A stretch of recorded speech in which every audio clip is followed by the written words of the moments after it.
Talofa and warm Pacific greetings to you all. My name is Eteroa and welcome to Tautai Tech Skills Series, a series where we talk about all things about tech.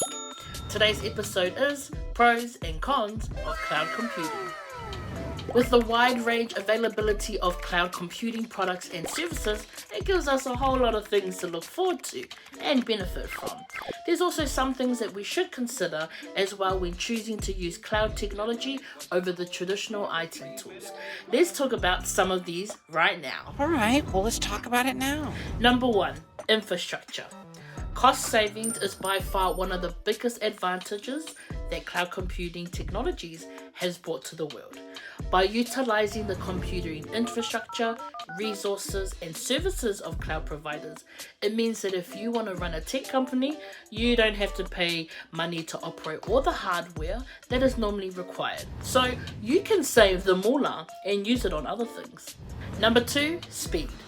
Speed is the biggest advantage that cloud computing offers because many things such as infrastructure can be handled and maintained by a cloud provider.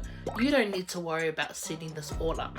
This means that you're starting the race with a head start, being able to focus on your time and effort on delivering the actual product or service. Speed of technology. Most cloud providers are using the latest and greatest tech available on the market, so you can be sure that computing power is more than enough to handle your needs. Very high tech, works remotely. Security is by far the biggest concern most people have when thinking about potentially using cloud technology. Cloud offerings often have shared security models with a split between user and provider, and it's important to understand the responsibility of each. With traditional IT companies, they will have greater control over how to secure their network and applications. However, with cloud computing, this is not always the case, being that cloud provider is responsible for securing a lot of services.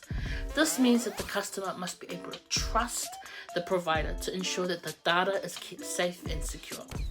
While security will and be one of the biggest concerns with its tech, the benefits of speed and cost makes it an option that is hard to look past. It's because of these benefits why a lot of providers today, like Google and Amazon Web services, have been successful. So that's it. That is the pros and cons of cloud computing. If you like what you heard today, feel free to give us a like. Or if you have a question, make sure that you ask your question on the comments below and we will try our hardest to get back to you. So until next time, soifua ma ia manuia.